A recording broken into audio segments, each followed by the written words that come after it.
Welcome to soul by Swati. Immunology के previous lectures में हमने बेसिक इम्यून सिस्टम को डिस्कस किया। उसके बाद हमने इनेट इम्यूनिटी को डिस्कस किया था। तो वो जो प्रीवियस लेक्चर्स हैं उनके वीडियो लिंक यहाँ पर प्रोवाइड कर दिए जाएंगे। एक बार उन वीडियो को आप ज़रूर देखिएगा। तो अब इस लेक्चर में हम एडेप्टिव इम्यूनिटी को समझेंगे। एडेप्टिव इम्यूनिटी क्या होती है? हमने पहले डिस्कस किया था कि दो तरह की इम्यूनिटी हमारे अंदर काम करती है, innate immunity and adaptive immunity. तो इस लेक्चर में हम एडेप्टिव इम्यूनिटी को समझेंगे। एडेप्टिव इम्यूनिटी में टू टाइप्स की सेल्स के बेसिस पर यहाँ पे इम्यूनिटी होती है। तो जो बी सेल्स होती हैं एंड टी सेल्स, जो लिम्फोसाइट्स होती हैं, वो यहाँ पर एडेप्टिव इम्यूनिटी में काम करती हैं। अब जो बी सेल्स इम्यूनिटी हमें प्रोवाइड करती हैं, जो कि एंटीबॉडी सीक्रेट करके हमें इम्यूनिटी प्रोवाइड की जाती है, उस टाइप की इम्यूनिटी को यहाँ पर ह्यूमरल एडेप्टिव इम्यूनिटी कहा जाता है। टी सेल्स जो है, टी सेल हमें इम्यूनिटी कैसे प्रोवाइड करती हैं? तो टी सेल्स, क्योंकि यहाँ पर cellular and cell mediated immunity भी इसे कहा जाता है। यहाँ पर कोई एंटीबॉडी तो टी सेल सीक्रेट नहीं करती हैं, बट यहाँ पर टी सेल साइटोकाइन सीक्रेट करती हैं और टी सेल यहाँ पर डायरेक्ट लिंक करती हैं लिम्फोइड ऑर्गन्स में। ये अपना काम करती हैं। और टी सेल्स जो है वो भी एडेप्टिव इम्यूनिटी का ही पार्ट है। तो यहाँ पर एडेप्टिव इम्यूनिटी भी टू टाइप्स की कैटेगरी में डिवाइड हो जाती है ऑन द बेसिस ऑफ कि उनमें कौन सी सेल काम कर रही हैं। तो B cells and T cells के बेसिस पर यहाँ पर एडेप्टिव इम्यूनिटी टू टाइप्स की हो गई, humoral immunity and cell mediated immunity. ये दोनों ही इम्यूनिटीज आपस में जो सेलुलर इंटरेक्शंस हैं वो दोनों ही आपस में इंटरेक्ट करते हैं और डिपेंडेंट वे में काम करते हैं और एक दूसरे की हेल्प करके ओवरऑल हमें इम्यूनिटी प्रोवाइड करी जाती है। अब जो यहाँ पर बी सेल हमने एडेप्टिव इम्यूनिटी में देखा कि यहाँ पर अगर हम एडेप्टिव इम्यूनिटी की बात करें तो एडेप्टिव इम्यूनिटी में हमारी दो तरह की सेल काम करती हैं, B cell and T cell. अब ये जो ये लिम्फोसाइट्स ही होती हैं, WBC की ही टाइप्स हैं B cell and T cells. आपने इससे प्रीवियस वीडियो में हमने पूरा डिस्कस किया है इन सेल्स के बारे में कि कैसे बनती है, उनका प्रोसेस यहाँ पे डिस्कस किया था। तो आपने उस वीडियो को ज़रूर देखा होगा तो आपको क्लियर हो गया होगा। तो जो B cell and T cells हैं यहाँ पर, ये कैसे बन रही हैं? तो वही जो इनका हमने हेमेटोपोइसिस के प्रोसेस को पढ़ा था, जहाँ पे स्टेम सेल्स होती है, हेमेटोपोइटिक स्टेम सेल्स। उन्हीं स्टेम सेल से यहाँ पे लिम्फोइड प्रोजेनिटर सेल से बी सेल और टी सेल दोनों ही बनती हैं। और ज़्यादातर इनका मोर देन 99% ये क्या होती है, लिम्फ में ही प्रेजेंट रहती हैं। तो यही जो बी एंड टी सेल्स है, ये भी इनका बनना कहाँ होता है, बोन मेरो से ही ये बन के आती है और अपने डिफरेंट ऑर्गन्स में, टिश्यूज़ में जाती हैं और वहाँ पर हमें डिफरेंट डिफरेंट इम्यूनिटी में काम करके हमें डिफेंस प्रोवाइड करती हैं। तो ये आपको सेल का ओरिजिन क्लियरली समझ में आया होगा कि बी सेल और जो टी सेल्स है वो एक्चुअली बन के कहाँ से आती हैं, वो किन प्रोजेनिटर सेल से बनती हैं। तो होप ये क्लियर होगा आपको। तो यहाँ पर मैं थोड़ा आपको इन शॉर्ट में बता देती हूँ कि हेमेटोपोइसिस जो है वो जो ब्लड सेल्स होती हैं, उन्हीं की फॉर्मेशन, ब्लड सेल्स की जो उन्हीं की फॉर्मेशन की ब्लड सेल्स के फॉर्मेशन की प्रोसेस को क्या कहा जाता है, हेमेटोपोइसिस कहा जाता है। जिसमें कि यहाँ पे आरबीसी का बनना, WBC का बनना, क्योंकि ब्लड सेल्स में यही टाइप की सेल्स प्रेजेंट होती है, तो इन्हीं के बनने के प्रोसेस को यहाँ पर हेमेटोपोइसिस प्रोसेस कहा जाता है। अभी हमने बात करी कि जो एडेप्टिव इम्यूनिटी सिस्टम है, अडेप्टिव इम्यून सिस्टम में यहाँ पर बी और टी सेल्स काम करती हैं। अडेप्टिव इम्यूनिटी में बी और टी सेल्स काम करती हैं और ये दोनों ही क्या है, यहाँ पर लिम्फोसाइट्स होती हैं। और लिम्फोसाइट जो हैं वो यहाँ पर लिम्फोइड लिम्फोइड प्रोजेनिटर्स से ये बनती हैं, लिम्फोइड प्रोजेनिटर सेल से ये बनती हैं। और इनका डिफरेंट डिफरेंट तरीके से ये हमें इम्यूनिटी प्रोवाइड करती हैं। ये यहाँ पर ह्यूमरल इम्यूनिटी प्रोवाइड करती हैं, टी सेल जो है वो सेल मीडिएटेड इम्यूनिटी प्रोवाइड करती हैं।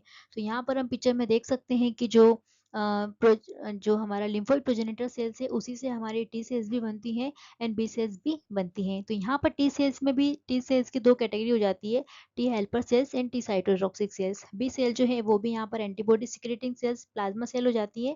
और जो मेमोरी सेल्स है वो बी सेल से ही बनती है। तो यहाँ पर आगे हम देखेंगे कि इनकी सब टाइप्स किस तरह की होती है और ये कैसे काम करती है। तो बेसिक आपको हेमेटोपोइसिस का प्रोसेस समझ में आ गया होगा। अब यहाँ पर बी सेल को थोड़ा सा डिटेल में डिस्कस करते हैं कि बी सेल ह्यूमरल इम्यूनिटी कैसे प्रोवाइड करती है। तो बी सेल जो है वो बोन मेरो में उसका ओरिजिन होता है, बोन मेरो में ये बनती है। बी जो यहाँ पे वर्ड लिया गया है वो लिया गया है बी बर्सा ऑफ फेब्रिकस से, जो कि बर्ड्स में सबसे पहले बी सेल्स को डिस्कवर किया गया था। इसीलिए जो बी यहाँ पर वर्ड यूज किया गया है वो यहाँ से बर्ड के बर्सा ऑफ फेब्रिकस से लिया गया है बी सेल्स, इसलिए इन सेल्स को बी सेल नाम दिया गया है। अब ये बी सेल्स कैसे इम्यूनिटी प्रोवाइड करती हैं? तो एक तो ये है कि एंटीबॉडीज सीक्रेट करती हैं। एंटीबॉडीज क्या होते हैं? एंटीबॉडीज यहाँ पे ग्लाइकोप्रोटीन होती हैं।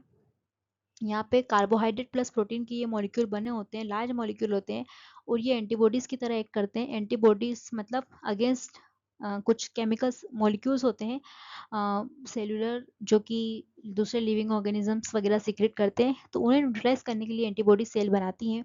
दूसरा यहाँ पर बी सेल्स जो होती है वो साइटोकाइंस भी सीक्रेट करती हैं।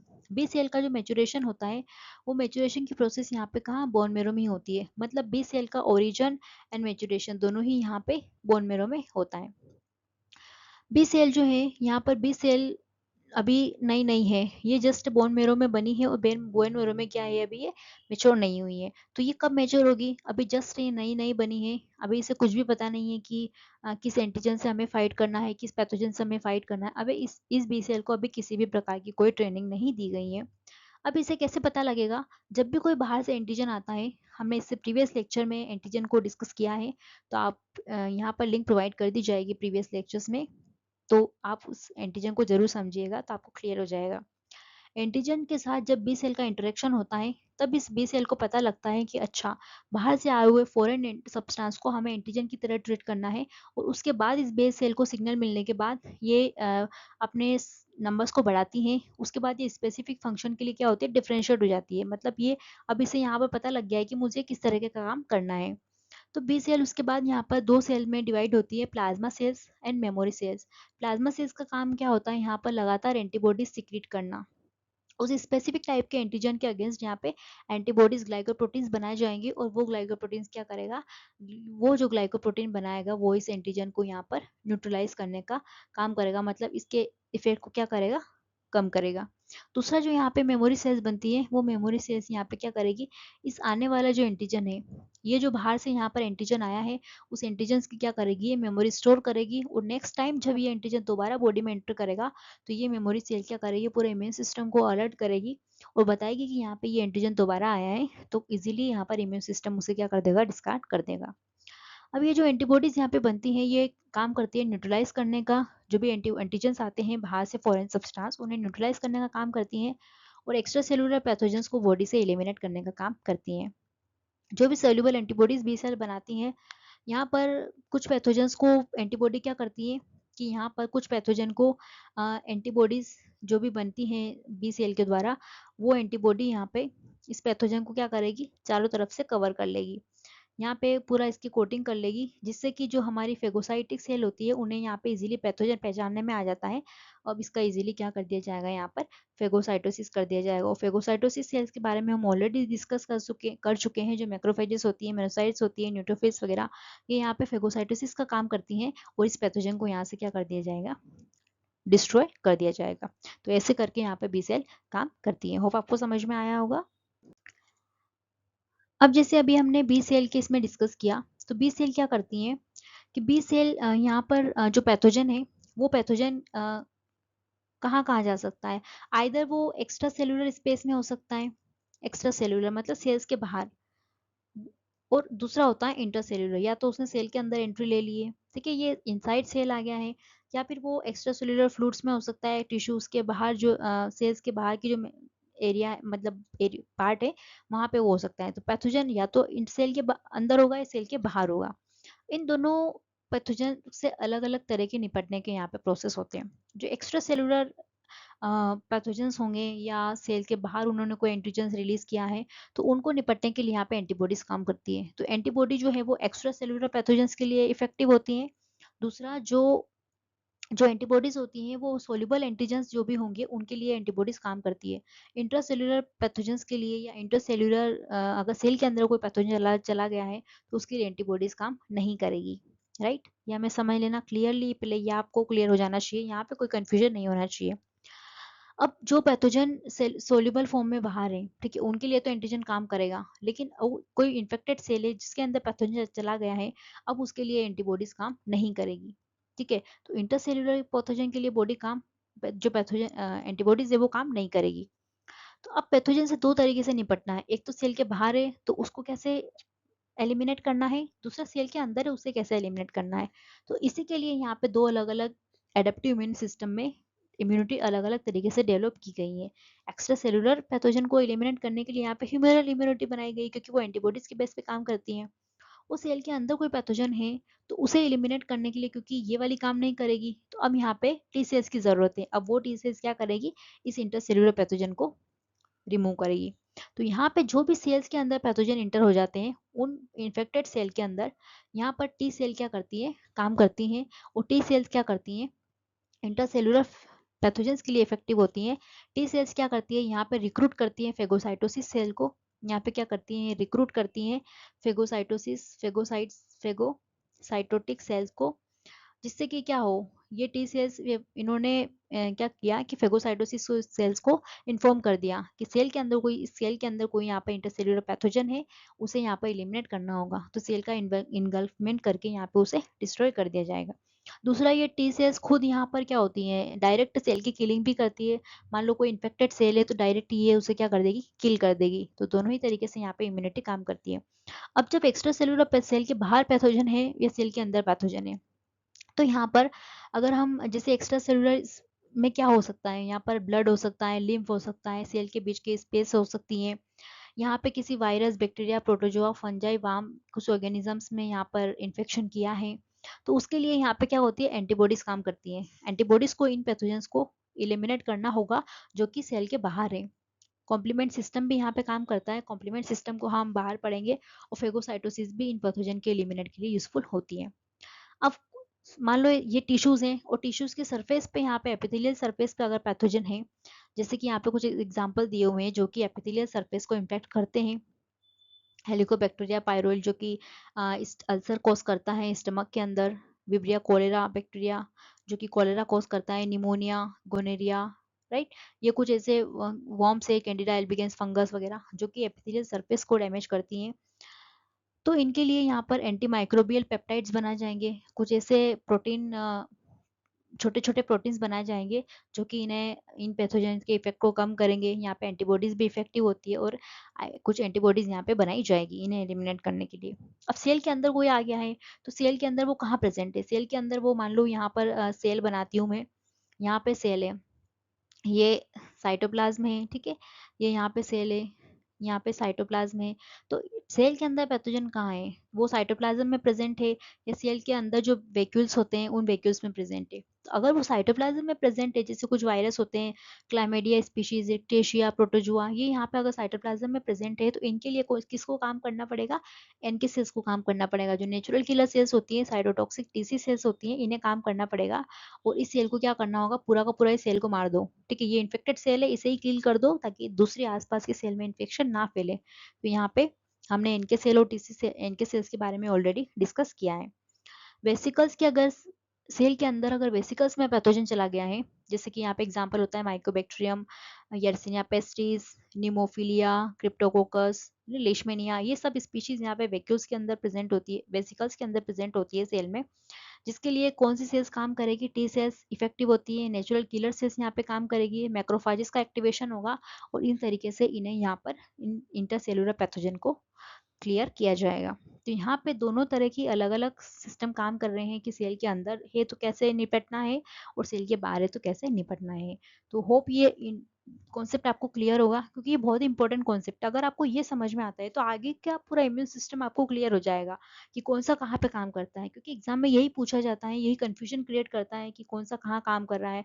ह्यूमरल और टी सेल मीडिएटेड इम्यूनिटी में कंफ्यूजन होता है बच्चों को, तो बहुत यहाँ पे कंफ्यूजिंग चीज़ है, इसलिए होप की ये चीज़ें आपको क्लियर हो गई होगी। अब जो यहाँ पे दूसरी सेल्स है टी सेल्स जो ही लिम्फोसाइट का ही पार्ट है। तो जो टी सेल्स होती हैं, टी सेल्स हमें कैसे सेल मीडिएटेड इम्यूनिटी प्रोवाइड करती हैं, जो कि सेल मीडिएटेड इम्यूनिटी हमें प्रोवाइड करती है एडेप्टिव इम्यूनिटी में, ये हम ऑलरेडी डिस्कस कर चुके हैं। तो टी सेल्स का जो ओरिजिन है वो कहाँ होता है, बोन मैरो में होता है। बोन मैरो में इसका ओरिजिन होता है, बनती तो बोन मैरो में है, लेकिन इसका जो मेचुरेशन वो होता है वो कहाँ होता है, थाइमस में होता है। थाइमस एक ग्लैंड है बॉडी के अंदर जो कि नेक रीजन में प्रेजेंट होती है, यहाँ पे इसका मेचुरेशन होता है। तो मेचुरेशन के लिए इसे बोन मैरो में बन के इसे यहाँ पे क्या होता है, यहाँ पे थाइमस में जाना पड़ता है। और जब ये थाइमस में जाती है, थाइमस में इसका क्या होता है, एंटीजन के साथ टकराव होता है और फिर इसे यहाँ पे मैच्योर किया जाता है, तब जाके ये हमें इम्यून सिस्टम प्रोवाइड करती है। अब जो टी सेल्स है, टी सेल जो है वो हमें इंटरसेल्युलर एंड एक्स्ट्रासेल्युलर दोनों ही पैथोजन से प्रोटेक्ट करती हैं, क्योंकि ये खुद तो इंटरसेल्युलर पैथोजन को मारेगी सही, लेकिन ये बी सेल की भी हेल्प करती हैं ताकि वो एक्स्ट्रासेल्युलर पैथोजन को न्यूट्रलाइज कर सके। दोनों ही वे में ये हेल्प करती हैं। अब टी सेल्स है, ऑन द बेसिस ऑफ कि टी सेल्स के ऊपर कौन से रिसेप्टर प्रेजेंट है, कौन से प्रोटीन उसके सेल सरफेस पे डिस्प्ले हो रहे हैं, तो यहाँ पे टी सेल्स की दो कैटेगरी होती है। ऐसी सेल्स टी सेल्स जिनके ऊपर CD4 क्लस्टर ऑफ डिफरेंशिएशन, इसका फुल फॉर्म होता है क्लस्टर ऑफ डिफरेंशिएशन। कुछ ऐसे स्पेसिफिक टाइप के यहाँ पे प्रोटीन्स प्रेजेंट होते हैं जो कि स्पेसिफिक होते हैं सेल्स के ऊपर। तो क्लस्टर ऑफ डिफरेंशिएशन CD4 यहाँ पर अगर प्रेजेंट है तो वो टी हेल्पर सेल है, यहाँ पे ये टी हेल्पर सेल हो जाएगी। और ऐसी सेल्स जिनके ऊपर cluster of differentiation CD8 molecule present होता है, ये प्रोटीन मॉलिक्यूल ही होते हैं यहाँ पे, जो कि यहाँ पे टीसी सेल्स बनाएगी, जो कि है टी साइटोटॉक्सिक सेल। अब यहाँ पे दो कैटेगरी हो गई, सेल मीडिएटेड इम्यूनिटी में दो तरह की सेल हो गई, T helper cell and T cytotoxic cell. अब जो टी हेल्पर सेल है, ये टी हेल्पर सेल्स यहाँ पे इनर्ट इम्यूनिटी की सेल्स को भी हेल्प करेगी और जो बी सेल्स है उनकी भी हेल्प करेगी, क्योंकि इसका नाम ही हेल्पर है।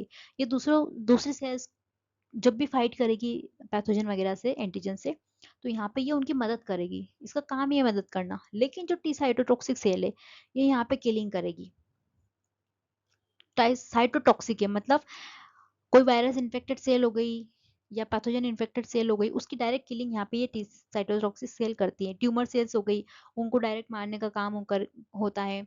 उसके बाद यहाँ पे क्या होता है, ग्राफ्ट रिजेक्शन होता है। ठीक है, ग्राफ्ट जो भी ऑर्गन्स ट्रांसप्लांट किए जाते हैं, तो कभी कभी क्या होता है, किसी पर्सन को किडनी ट्रांसप्लांट की गई है, उसके बाद फिर किडनी उनकी दोबारा फेल हो जाती है, तो उसका रीजन होता है कि यहाँ पे टी साइटोटॉक्सिक सेल्स क्या होती है, जो बाहर से आने वाला ऑर्गन है उसे क्या करती है, फॉरेन की तरह ट्रीट करती है, और उसके अगेंस्ट यहाँ पर सेल को किलिंग करके उस ग्राफ्ट को यहाँ पर रिजेक्ट कर दिया जाता है, मतलब बॉडी उसे एक्सेप्ट नहीं करेगी, क्योंकि इम्यून सिस्टम जो है टीसी सेल्स वो ही यहाँ पर ग्राफ्ट रिजेक्शन के लिए रिस्पॉन्सिबल होती हैं। तो होप कि टी सेल्स के फंक्शन आपको क्लियर होंगे, और क्लियर आपको बी सेल और टी सेल में डिफरेंस यहाँ पर नजर आ रहा होगा कि बी सेल कैसे काम करती हैं एंड टी सेल कैसे काम करती हैं। अब यहाँ पर क्या होता है, हम थोड़ा एंटीबॉडीज के बारे में पढ़ते हैं। तो एंटीबॉडीज की जो सीक्रेटिंग सेल होती है, बी सेल्स, जो बी सेल्स होती हैं ह्यूमरल इम्यूनिटी में, वो यहाँ पर एंटीबॉडीज सीक्रेट करती हैं ह्यूमरल इम्यूनिटी में। अब ये एंटीबॉडीज क्या होती हैं, एंटीबॉडी यहाँ पे ये कॉम्प्लेक्स ग्लाइकोप्रोटीन होते हैं, कॉम्प्लेक्स ग्लाइकोप्रोटीन्स होती हैं यहाँ पे, ये शुगर कार्बोहाइड्रेट प्लस प्रोटीन से मिलके बनी हुई होती हैं। यहाँ पे कार्बोहाइड्रेट के मॉलिक्यूल्स भी होंगे प्लस प्रोटीन, प्रोटीन की पेप्टाइड बड़ी चेन्स होती है जिनके साथ ये कार्बोहाइड्रेट बनाती हैं। अब अगर मैं एंटीबॉडीज का स्ट्रक्चर यहाँ पे बनाऊं, तो एंटीबॉडी में यहाँ पर ये एक एंटीबॉडी का स्ट्रक्चर है जो कि वाई शेप का होता है। इस वाई यहाँ पर एंटीबॉडी के स्ट्रक्चर में यहाँ पे टू हेवी चेन्स होती है, टू हेवी चेन्स होती है। ठीक है, टू सेम हेवी चेन्स होती है, और यहाँ पे दो लाइट चेन होती है। ठीक है, ये प्रोटीन की ही चेन है, लेकिन इनके क्योंकि इनका मॉलिक्यूलर वेट में ज़्यादा डिफरेंस होता है, ये चेन थोड़ी बड़ी होती है, इनका मॉलिक्यूलर वेट ज़्यादा होता है प्रोटीन की चेन का, इसीलिए इन्हें यहाँ पर हेवी चेन कहा गया है। और जो शॉर्ट चेन होती है, यहाँ पर इन्हें लाइट चेन कहा गया है। अब हेवी चेन का भी एन टर्मिनल सी टर्मिनल होते हैं, राइट, यहाँ पे N terminal and C terminal, क्योंकि प्रोटीन पेप्टाइड चेन है तो यहाँ पे ऑब्वियसली एन टर्मिनल का जो अमाइन टर्मिनल और कार्बोक्सिल टर्मिनल होगा। उसके बाद यहाँ पर जो हैवी चेन है और जो लाइट चेन है, उनके बीच में यहाँ पर डाइसल्फाइड लिंकेज से ये चेन आपस में जुड़ी हुई होती है। ये जो है दोनों चेन आपस में डाइसल्फाइड लिंकेज जो होता है बॉन्ड, उससे यहाँ पर जुड़ी होती है। और दोनों हेवी चेन जो है वो भी आपस में यहाँ पर डाइसल्फाइड लिंकेज से आपस में जुड़ी हुई होती है। ये एंटीबॉडीज का स्ट्रक्चर है। और यहाँ पर ये एंटीबॉडीज जो है, यहाँ पर एंटी अगर हमें यहाँ पर एंटीजन के साथ ये बाइंड करती है, यहाँ पे एंटीजन के साथ ये बाइंड करती हैं, एंटीजन की बाइंडिंग होती है यहाँ पर, और उसे ये एंटीबॉडीज क्या करती है, न्यूट्रलाइज कर देती है। ठीक है, ये यहाँ पे एंटीबॉडी का स्ट्रक्चर है और एंटीजन को न्यूट्रलाइज किया जाता है। तो यहाँ पे एक जो एंटीबॉडी होती है वो यहाँ पर एट अ टाइम दो एंटीजन को बाइंड कर सकती है। ठीक है, यहाँ पे मैं इसे बना देती हूँ, दो एंटीजन को यहाँ पे बाइंड कर सकती है। तो जो हेवी एंड लाइट चेन का जो एन टर्मिनल होता है, यहाँ पर एंटीजन की बाइंडिंग होती है और उसे न्यूट्रलाइज किया जाता है। न्यूट्रलाइज करने का सिंपल सा मतलब है कि अब वो एंटीजन क्या कर रहा है, यहाँ पर हमें इफेक्ट नहीं कर पा रहा है और उसे उसकी जो पैथोजेनिसिटी क्रिएट करने की जो टेंडेंसी है, अब उसे क्या कर दिया गया है, न्यूट्रलाइज कर दिया गया है और अब वो हमें किसी भी तरह का हार्म नहीं पहुंचाएगा। दूसरा, यहाँ पर जो हेवी चेन्स होती है, तो यहाँ पे कार्बोहाइड्रेट्स भी प्रेजेंट होते हैं। ठीक है, यहाँ पे कार्बोहाइड्रेट्स भी प्रेजेंट होती हैं हेवी चेन के ऊपर। ये एंटीबॉडीज होती हैं। अब बी सेल्स जो हैं, वो बी सेल्स यहाँ पर 5 क्लासेस होती हैं एंटीबॉडीज की। एंटीबॉडीज की यहाँ पे 5 क्लासेस होती हैं, जिसको कि गमदे के नाम से हम याद रख सकते हैं, आईजीजी।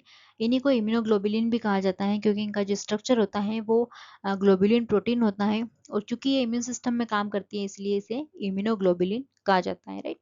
इन्हें मैं यहाँ पे लिख देती हूँ कि ये इम्यूनोग्लोबुलिन प्रोटीन्स होते हैं, जिन्हें एंटीबॉडीज कहा जाता है, राइट। अब यहाँ पर आईजीजी हो गए, 5 क्लासेस में एंटीबॉडीज बनती हैं, जिनका यहाँ पर हेवी चेन में डिफरेंसेस होता है, इसीलिए इनकी अलग अलग क्लासेस बनाई गई हैं। आईजीए, आईजीएम एंड आईजीडी हो गया यहाँ पर, एंड पांचवा हो गया यहाँ पे आईजीई। तो ये यहाँ पे 5 क्लासेस होती है एंटीबॉडीज की। इनकी मॉलिक्यूलर वेट के हिसाब से ही इसे मैंने यहाँ पे अरेंज किया है, तो आप इसे यहाँ पे रख सकते हैं गमदे। इसकी ट्रिक है गमदे, मतलब कोई आपको दुख देता है तो आप इसे याद रख सकते हैं गमदे। उसके बाद यहाँ पर इनका मॉलिक्यूलर वेट के हिसाब से यहाँ पे रखा गया है, प्लस आई इनका कंसंट्रेशन। यहाँ पे जो आईजीजी है वो सबसे ज्यादा अमाउंट में होती है। आईजीए, आईजीएम, डी एंड ई का अमाउंट सबसे ज्यादा कम होता है। तो ये इनके अमाउंट के हिसाब से भी यहाँ पे रखी गई है कि प्लाज्मा में कितनी ज़्यादा होती हैं। और इन्हें क्या करती है, जो बी सेल्स है, इन्हें लगातार बना के यहाँ पे सिक्रेट करती रहती हैं। और ये जो एंटीबॉडीज है, ये बॉडी के सिक्रीशन में, हमारे टीयर्स में, स्टमक में, टिश्यू के बीच में, ब्लड में, हर जगह एंटीबॉडीज घूमती रहती हैं और पैथोजन को, एंटीजन्स को ढूंढती रहती है। जहाँ भी उन्हें मिल गया वहाँ पे उन्हें न्यूट्रलाइज करती हैं। अब ये जो आईजीजी है, आईजीजी ऐसी एंटीबॉडी है जो कि प्लेसेंटा को भी क्रॉस करके मदर से फिटस में जाती हैं। तो फिटस को जो एंटीबॉडी इम्यूनिटी प्रोवाइड करती है डेवलपमेंट के टाइम, एम्ब्रियो में, एम्ब्रियो जब भी डेवलप होता है फिटस, तो उसे आईजीजी यहाँ पे प्रोटेक्शन प्रोवाइड करती है। तो होप ये इन्फॉर्मेशन आपको समझ में आई होगी। अब यहाँ पर अगर हम थोड़े एंटीबॉडीज के फंक्शन के बारे में देखें, तो जो एंटीबॉडीज होती हैं, वो एंटीबॉडीज, मान लो कोई भी सेल है, कोई बैक्टीरिया टॉक्सिन वगैरह सेल के बाहर है, तो एंटीबॉडीज क्या करती है, उन टॉक्सिस के साथ क्या करती है, कॉम्प्लेक्स बना लेती है और अब इन कॉम्प्लेक्स को क्या कर दिया जाता है, सेल के अंदर लेके इन कॉम्प्लेक्सेस को डिस्ट्रॉय कर दिया जाता है। एक तो तरीका हो गया ये एंटीबॉडीज के काम करने का। दूसरा, यहाँ पर जो एंटीबॉडीज होती है, सेल के बाहर मान लो कोई बैक्टीरिया आ गया, तो उस बैक्टीरिया को क्या करती है, ये एंटीबॉडी चारों तरफ से क्या कर लेती है, घेर लेती है। अब घेरने के बाद यहाँ पे जो फेगोसाइटोसिस सेल होगा, उनके लिए आसान होगा, वो पूरे के पूरे इस कॉम्प्लेक्स को क्या कर लेगी, अंदर ले लेगी और फिर यहाँ पे उसे लाइसोसोम में यहाँ पर जो भी केमिकल्स होते हैं, एंजाइम्स होते हैं, वो इन पूरे प्रोटीन को यहाँ पर ब्रेक करके इस बैक्टीरिया पैथोजन को मार डालेंगे। तीसरा इनके काम करने का तरीका होता है कि ब्लड प्लाज्मा में अगर कहीं भी बैक्टीरिया वगैरह घूम रहा है, तो उसको क्या करती है, पैथोजन को यहाँ पर एंटीबॉडीज कवर कर लेती हैं। तो फिर और यहाँ पर जो लीवर से बनने वाले कॉम्प्लीमेंट प्रोटीन होते हैं, उनके साथ यहाँ पर इस सेल के अंदर इन्हें डिस्ट्रॉय कर दिया जाता है। तो एंटीबॉडी यहाँ पे अलग अलग तरीके से न्यूट्रलाइज करने का काम करती हैं। दूसरा, ये फेगोसाइटोसिस को भी एक्टिवेट करती हैं कि जो पैथोजन हम लेके आए हैं उसे वहां से, उसे भी खत्म करो। तो ऐसे करके यहाँ पे एंटीबॉडीज काम करती हैं। अब यहाँ पर एडेप्टिव इम्यूनिटी में लिम्फोइड ऑर्गन का बड़ा इंपॉर्टेंट रोल है। लिम्फोइड ऑर्गन क्या होते हैं, जैसे हमारे अंदर सर्कुलेटरी सिस्टम चल रहा है, मैं इसको थोड़ा सा बेसिक से बताती हूँ। सर्कुलेटरी सिस्टम हमारे अंदर चल रहा है दो बॉडी के फ्लूइड से। एक है ब्लड, जिसको कि हार्ट, ब्लड वेसल्स वगैरह पूरी बॉडी में इसे सर्कुलेट किया जाता है। दूसरा होता है लिम्फ। लिम्फ कलरलेस फ्लूइड होता है, जो कि पूरे इनकी भी लिम्फ वेसल्स होती हैं, जहाँ की ये पूरा बॉडी में टिश्यूज के बीच में ये मतलब पूरा सर्कुलेट होता है और न्यूट्रिशन वगैरह बॉडी में जो भी वेसल्स वगैरह बनता है, तो दोनों ही सिस्टम यहाँ पे काम करते हैं। लिम्फ में क्या होता है, यहाँ पे डब्ल्यूबीसी का अमाउंट बहुत ज्यादा होता है, राइट। आरबीसी, ब्लड की अगर हम बात करें तो यहाँ पर आरबीसी भी होती है, डब्ल्यूबीसी भी होती है, प्लेटलेट्स भी होती है। अब लिम्फ का जो मेन काम होता है वो यहाँ पे इम्यून सिस्टम के अंदर होता है। लिम्फ जो है वो हमें इम्यूनिटी प्रोवाइड करता है। जो भी पैथोजन एंटीजन्स हमारी बॉडी में आते हैं, तो वो जो भी लिम्फ में डब्ल्यूबीसीज होती हैं, प्रोटेक्टिव सेल्स होती हैं, वो यहाँ पर एंटीजन्स के साथ इंटरेक्ट कराने में हेल्प करती हैं और हमें इम्यूनिटी प्रोवाइड करती हैं। अब जो लिम्फोइड ऑर्गन की बात करें तो यहाँ पे दो तरीके के लिम्फोइड ऑर्गन्स होते हैं। यहाँ पे प्राइमरी लिम्फोइड ऑर्गन हो गए, primary lymphoid organ and secondary lymphoid organ. ये दोनों क्या होते हैं उसको मैं बताती हूँ। प्राइमरी लिम्फोइड ऑर्गन्स क्या होते हैं, तो प्राइमरी लिम्फोइड के ऑर्गन के अंदर यहाँ पे बोन मेरो एंड यहाँ पर bone marrow and thymus, bone marrow and thymus, ये यहाँ पे हार्ट के पास में एक ग्लैंड होती है थाइमस, जिसकी अभी हमने बात करी कि जो टी सेल्स है वो मैच्योरेशन के लिए थाइमस में जाती हैं। तो बोन मेरो एंड थाइमस जो है वो प्राइमरी लिम्फोइड ऑर्गन हो गए, थाइमस एंड बोन मेरो, राइट। ये जो दो ऑर्गन है वो प्राइमरी लिम्फोइड ऑर्गन हो गए। बाकी जो है जितने भी यहाँ पर लिम्फोइड ऑर्गन ऑर्गन्स बताए गए हैं वो सारे सेकेंडरी लिम्फोइड ऑर्गन है। चूंकि primary lymphoid organ thymus and bone marrow, तो यहाँ पे क्या होते हैं, जो B cell and T cell से वो बनती है और मेच्योर होती है, राइट। यहाँ पे एक इनका सिर्फ बनना, ओरिजिन होना और मेच्योरेशन का काम है। टी थाइमस में चली जाती हैं ये टी सेल्स, और बी सेल्स बोन मेरो में ही बनती है, बोन मेरो में मेच्योर होती हैं। तो इनका बनना और जो मेच्योरेशन की प्रोसेस है वो प्राइमरी लिम्फोइड ऑर्गन में ही होती है। सेकेंडरी लिम्फोइड ऑर्गन का क्या काम है, उनका यहाँ पे सेकेंडरी लिम्फोइड ऑर्गन का काम है इन जो मेच्योर हुई सेल्स है इनका काम है इनका इंटरेक्शन करवाना एंटीजेंस के साथ। जो भी पैथोजन आ रहे हैं बाहर से उन्हें सेकेंडरी लिम्फोइड ऑर्गन में ले जाया जाता है, और फिर वहाँ पर जो सेकेंडरी लिम्फोइड ऑर्गन्स में बी सेल्स, टी सेल्स और भी जो इम्यून सेल्स होती हैं उनके साथ इंटरेक्शन करा के उस पैथोजन को क्या किया जाता है, एलिमिनेट किया जाता है। तो अब यहाँ पर अगर हम सेकेंडरी लिम्फोइड ऑर्गन की बात करें तो एडिनोइड्स यहाँ पे लिम्फोइड टिश्यूज होते हैं। टॉन्सिल्स, कभी कभी क्या होता है हमें गले में पेन होता है क्योंकि इन्फेक्शन की वजह से टॉन्सिल्स में क्या आ जाती है, सूजन आ जाती है, जिसके हमें चीज़ें निगलने में दिक्कत आती है, तो वो टॉन्सिलाइटिस कहलाता है। राइट सबक्लेविकन वेन, यहाँ पर भी टॉन्सिल्स टिश्यू जो सॉरी लिम्फोइड ऑर्गन्स होते हैं, लिम्फोइड टिश्यूज होते हैं। लिम्फ नोड्स, किडनी के पास पास भी यहाँ पे लिम्फ टिश्यू होते हैं। अपेंडिक्स, ये भी एक इम्यूनिटी में काम करता है। Lymphatics, large intestine, Peyer patches, spleen, thoracic duct, left subclavian well, तो ये सभी ऑर्गन्स क्या होते हैं, इम्यून सिस्टम का पार्ट है। इम्यूनिटी में यहाँ पर लिम्फोइड ऑर्गन की तरह ये एक्ट करते हैं, और ओवरऑल सेल के इंटरेक्शन एंटीजन के साथ करवाने में इनका बड़ा रोल यहाँ पर होता है। अब हमने ओवरऑल एडेप्टिव इम्यून सिस्टम का तो हमें आइडिया मिल गया है, प्लस हमने बी सेल्स के फंक्शन देख लिए, एंटीबॉडीज के टाइप देखे, टी सेल के फंक्शन और उनकी यहाँ पर टी सेल को स्टडी किया। अब जो पैथोजन के रूट्स हैं, पैथोजन कहाँ कहाँ से बॉडी में एंट्री ले सकता है, उसके मैं थोड़ा सा रूट्स के बारे में डिस्कस करना चाहूँगी। तो जो पैथोजन के रूट्स हैं उनका क्या ट्रांसमिशन होगा, किस टाइप के भी पैथोजन होंगे, डिजीज क्या होगी, और वो बैक्टीरिया है, वायरस है, या किस टाइप के होंगे। तो यहाँ पर लिविंग ऑर्गेनिजम्स में चाहे वो मेल हो चाहे वो फीमेल हो, हर जो भी हमारे अंदर पैथोजन आ रहा है, तो वो पैथोजन के एंट्री के क्या क्या पॉइंट्स हो सकते हैं। तो आइदर पैथोजन जो है वो जो हमारा डाइजेशन सिस्टम है, यहाँ पे डाइजेशन सिस्टम हो गया, माउथ एंड रेस्पिरेटरी, जो हमारे माउथ के थ्रू और जो भी हमारे ब्रीथिंग का सिस्टम है उसके थ्रू पैथोजन अंदर आ सकता है, ठीक है। बॉडी की जो एक्सटर्नल सरफेस है यहाँ से पैथोजन अंदर आ सकता है, राइट, एक्सटर्नल सरफेस से आ सकता है। दूसरा, जो जेनाइटल एरियाज हैं वहाँ से पैथोजन एंटर ले सकता है, ठीक है, जो भी खाना वगैरह हम खा रहे हैं वहाँ से भी एंट्री ले सकता है। तो यहाँ पे डिफरेंट रूट से पैथोजन अंदर आ सकता है, हम वन बाय वन डिस्कस करते हैं। अगर माउथ एंड रेस्पिरेटरी ट्रैक्ट के थ्रू अगर पैथोजन अंदर आता है, ठीक है, हम खाना खा रहे हैं उसके थ्रू, ब्रीदिंग कर रहे हैं उसके थ्रू, कितने ही 24/7 हमारे अंदर पैथोजन एंटर कर रहे हैं, वायरस बैक्टीरिया सब चीज़ें जा रही हैं, हम सांस ले रहे हैं, खाना खा रहे हैं, सलाइवा वगैरह यहाँ पे, ठीक है, इनमें इनका ट्रांसमिशन होता है। बात करें measles virus, influenza, varicella zoster virus, Epstein Barr virus, Streptococcus pyogenes, Haemophilus influenza, Neisseria, meningitis, ये जो है ये माउथ एंड रेस्पिरेटरी ट्रैक्ट के थ्रू अंदर जाते हैं, डिजीज ये कॉज करते हैं, जैसे measles, influenza, chicken pox, tonsillitis, pneumonia, ये से जो कुछ पैथोजन है जो कि माउथ एंड रेस्पिरेटरी ट्रैक्ट से हमारी बॉडी में एंटर करते हैं। और यहाँ पे कुछ इनमें वायरसेस भी हैं, ग्राम नेगेटिव बैक्टीरिया, जिससे हमें निमोनिया वगैरह कॉज करते हैं, तो यहाँ पे ये चीज़ें मेंशन की गई हैं। तो देख रहे हैं हम कि माउथ और रेस्पिरेटरी ट्रैक्ट से ये ऐसे वायरस और बैक्टीरिया हैं जो डायरेक्ट हमारे रेस्पिरेटरी सिस्टम को इफेक्ट करते हैं, माउथ के सिस्टम को अफेक्ट करते हैं। अगर हम एक्सटर्नल सिस्टम की बात करें तो एक्सटर्नल सरफेस में हमें कोई घाव हो गया, चोट लग गई या फिर एब्रेशंस हो गए, कोई चोट के निशान कभी हमें रगड़ लग जाती हैं, तो वहाँ से भी पैथोजन अंदर एंटर कर सकते हैं। मान लो किसी इंसेक्ट ने बाइट किया और वो इंसेक्टेड ऑलरेडी इंसेक्ट क्या है यहाँ पे इन्फेक्टेड है, ये किसी पैथोजन ने इस इन्फेक्ट को इस इंसेक्ट को क्या किया गया है, इन्फेक्ट किया गया है। मान लो मॉस्किटो है तो मॉस्किटो को कोई वायरस यहाँ पे इन्फेक्ट कर सकता है, ठीक है।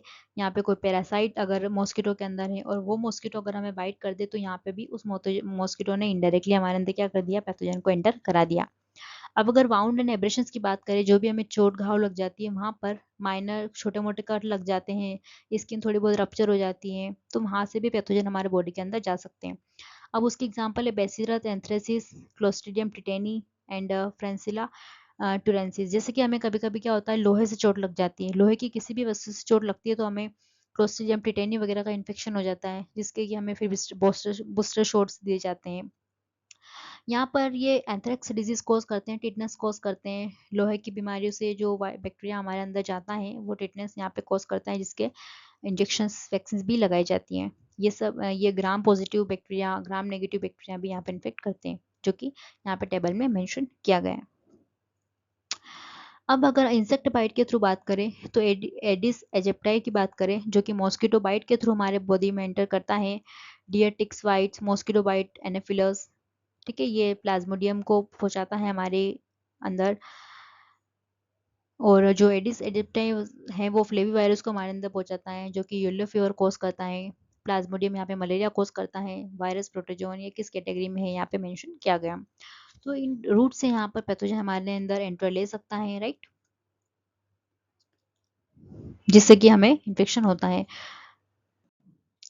यहाँ पर जो पैथोजन का रूट ऑफ एंट्री है वो जीआईटी भी हो सकता है, राइट, गैस्ट्रो इंटेस्टाइनल ट्रैक, जो भी हम स्टमक वगैरह, ठीक है, जो हमारा जीआईटी ट्रैक है, तो उसके थ्रू भी यहाँ पर पैथोजन अंदर एंटर कर सकता है। हमने कोई कंटामिनेटेड फूड या वाटर खा लिया जिसकी वजह से हमें इन्फेक्शन हो गया, पैथोजन अंदर चला गया।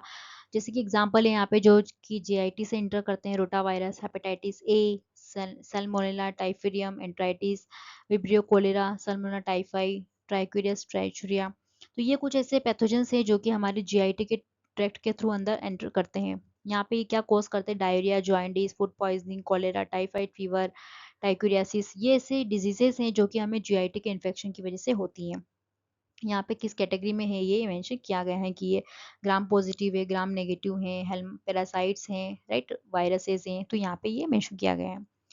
अब कुछ ऐसे पैथोजेंस भी हैं जो कि रिप्रोडक्टिव ट्रैक्ट्स के थ्रू अंदर जा रहे हैं। यहाँ पे सेक्सुअल रिप्रोडक्टिव ट्रैक्ट जो भी होती है, रिप्रोडक्टिव ऑर्गन्स होते हैं यहाँ पे, क्योंकि रिप्रोडक्टिव ऑर्गन्स में भी क्या होती है, बॉडी में ओपनिंग होती है और उसके थ्रू यहाँ पे पैथोजन क्या करते हैं, एंटर करते हैं। तो पैथोजन की एंट्री यहाँ पे रिप्रोडक्टिव ट्रैक के थ्रू हो रही है, जिसमें कि हम देखते हैं सेक्सुअल ट्रांसमिशन, इन्फेक्टेड ब्लड की वजह से अगर किसी पर्सन कोई वायरस से, बैक्टीरिया से इन्फेक्टेड है और अगर वो रिप्रोडक्टिव ट्रैक के थ्रू इन्फेक्शन कॉज कर रहा है तो सेक्सुअल ट्रांसमिशन के थ्रू वो दूसरे पर्सन में जा सकता है। जैसे कि हेपेटाइटिस बी वायरस जो है वो 1% से दूसरे पर्सन में यहाँ पर रिप्रोडक्टिव ट्रैक या सेक्सुअल ट्रांसमिशन इन्फेक्टेड ब्लड के थ्रू ही जाता है। एचआईवी वायरस जो कि सेक्सुअल ट्रांसमिटेड डिजीज है, राइट, इनके यहाँ पर वायरसेस के नाम दिए हुए हैं, AIDS virus, hepatitis B virus जो कि हेप्डेना वायरस की फैमिली में आता है। एड्स वायरस जो है वो रेट्रोवायरस होता है। सेक्सुअल ट्रांसमिशन में अगर हम और देखें तो यहाँ पे नेजेरिया गोनेरिया एक फीमेल के अंदर बहुत ही कॉमनली इसका इन्फेक्शन देखा जाता है। ट्रेपोनेमा पेलिडियम जो कि सेक्सुअली ट्रांसमिट होता है। अगर यहाँ पे प्रिकॉशंस यूज़ ना किए जाएं और लोग अगर जागरूक ना हो तो इन जो बैक्टीरिया पैथोजन इनका इन्फेक्शन यहाँ पे कॉमनली देखने को मिलता है, जो कि गोनोरिया साइफिलस डिजीज कॉज करते हैं। और सेक्सुअल ट्रांसमिटेड डिजीज का अभी तक कोई फिक्स्ड यहाँ पर प्रॉपर ट्रीटमेंट अवेलेबल नहीं होता है, इसीलिए यहाँ पर लोगों को अवेयरनेस की काफ़ी ज़रूरत होती है। दूसरा यहाँ पर अगर अपॉर्चुनिटिक इन्फेक्शन की बात करें, ऐसे इन्फेक्शन जो कि मान लो इम्यून सिस्टम कमजोर हो गया तो अपॉर्चुनिटी देख के क्या कर दिया, पैथोजन ने हमें इन्फेक्ट कर दिया। मान लो हमारे इंटेस्टाइन में भी मिलियंस ऑफ बैक्टीरिया वगैरह होते हैं जो हमारे सिस्टम को हेल्प करते हैं एब्सॉर्प्शन वगैरह में, लेकिन कभी कभी यहाँ पर इम्यून सिस्टम वीक करने की वजह से ये हमें इन्फेक्ट कर देते हैं। जैसे कैंडिडा एल्बिगेंस, निमोनिया, निमोसिस्टिस, ये कुछ ऐसे होते हैं जो कि हमें अपॉर्चुनिटिक इन्फेक्शन कॉज करते हैं, कैंडिडियासिस इन्फेक्शन कर देती हैं, निमोनिया हो जाता है जो कि फंगस के इन्फेक्शन की वजह से होता है। तो यहाँ पर हमने रूट्स ऑफ पैथोजन एंट्री को डिस्कस किया। उसमें हमने चाहे वो वायरस हुए, चाहे वो बैक्टीरिया हुए, फंगस हुई या पैरासाइट्स हुए, उन सभी पैथोजन के जो रूट्स ऑफ एंट्री है कि कहाँ से वो एंटर कर सकते हैं, चाहे उनका ओरल रूट हो, जीआईटी रूट हो, रिप्रोडक्टिव सेक्सुअल ट्रांसमिशन के थ्रू वो ट्रांसफर हो रहे हो, अपॉर्चुनिटिक इन्फेक्शन हो, तो उनके यहाँ पर एग्जाम्पल भी हमने डिस्कस किए हैं। तो होप ये आपको क्लियर होगा और बेसिक जो भी हमने यहाँ पर क्लियर किए हैं वो आपको सभी चीज़ें समझ आई होगी। सो ओवरऑल हमने एडेप्टिव इम्यून सिस्टम को यहाँ पर डिस्कस किया, basic B cells T cell इनको समझने की कोशिश की और इनके इम्यून फंक्शंस को यहाँ पर डिस्कस किया। उसके बाद हमने पैथोजन के रूट एंट्री को डिस्कस किया, एंटीबॉडीज़ के बारे में हमने समझा और यहाँ पर बेसिक हमने सारी चीज़ें क्लियर करी। होप आपको समझ में आया होगा। So thank you for watching this video and last तक बने रहने के लिए धन्यवाद। सब्सक्राइब कीजिएगा सोल बाय स्वाति एंड अपने दोस्तों के साथ भी शेयर कीजिएगा। आपको ये सीरीज़ बहुत हेल्प करेगी प्रिपरेशन में, अपने कॉलेज एग्ज़ाम में, और आप कोई भी बायोलॉजी एंट्रेंस एग्ज़ाम तैयारी करते हैं तो उनमें भी आपको ये बहुत हेल्प करेगी। डायरेक्ट क्वेश्चन भी आपको यहाँ से देखने को मिलेंगे एंड थैंक यू।